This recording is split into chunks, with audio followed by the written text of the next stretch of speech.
Warga Desa Jurang, Kecamatan Gebok, Kabupaten Kudus, menangkap H47 pria pelaku perselingkuhan yang menyamar menggunakan rok wanita pada hari Rabu tanggal 15 September tahun 2021, dini hari. Kepala Desa, Kades, Jurang, Muhammad Nur menceritakan kronologis penangkapan itu bermula ketika pelaku berboncengan dengan selingkuhannya berinisial S36 melintasi acara tahlilan pada hari Selasa, tanggal 14 September tahun 2021, sekitar pukul 9 malam.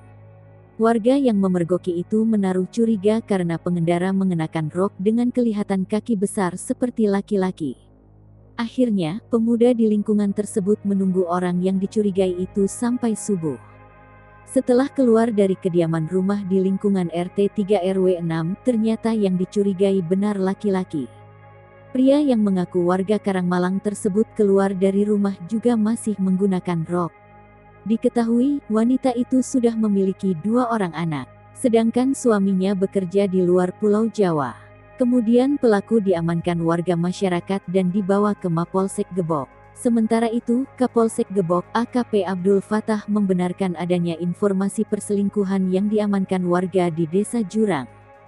Kendati demikian, pihaknya penyampaian informasi ke media menjadi kewenangan Humas Polres Kudus.